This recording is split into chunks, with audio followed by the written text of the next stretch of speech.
Hello there, my name is Thomas O'Regan. I'm a professional property investor here in Australia. Over the last 4 years, me and my wife have 20x'd our property portfolio's equity position. Now, I wanted to speak to you guys about the the property game. There's a lot of different parts to the property game. There's the sales agent, there's the developers, there's the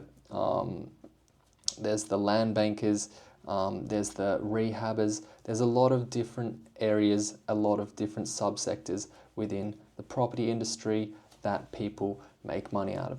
But ultimately, today I just wanted to make a little bit of a delineation, show you the difference between a developer and an investor, and why I prefer to be an investor over a developer. Even though as the developer you can make a lot of money, I would still prefer to be an investor. It is very tempting for investors at times to hold back from wanting to do a development project because, when you do a feasibility of a development project, it generally it's very good in terms of profit.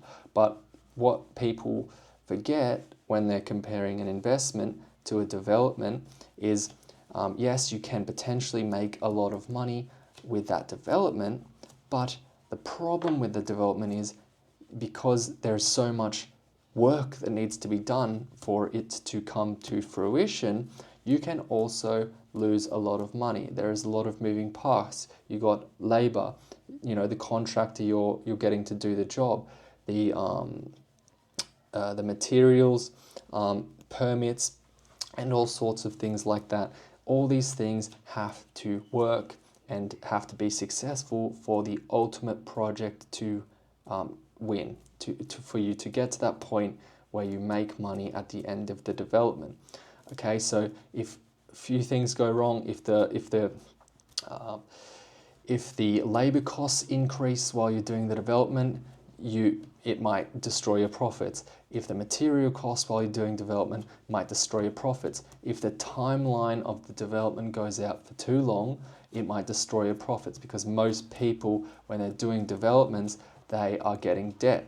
Okay, so and the worst thing when it comes to debt is extending a time period out. If you can do a development quickly, that is obviously when you're going to make your most money. Also something that's going to throw out the timeline could be permits. Okay, you could simply not be allowed to do the development at all.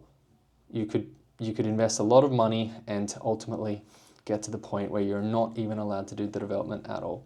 Now, why? So let me compare it to investing. Now, I look at a lot of deals that could potentially be very profitable development deals, but I don't do them because for me, although I have to look at thousands and thousands of more deals than a potential developer might have to look at, it is far easier for me to find a deal that I simply have to buy and do one or two things to make a huge amount of profit, and find that diamond in the rough, which is what I do as an investor, rather than actually physically do any work. Now, that's why I prefer being an investor over a developer or anything else. And the key to being an investor is you have to be disciplined, you have to be able to make good decisions, and that's how you win at being an investor, finding the diamond in the rough. See you guys next time. Bye.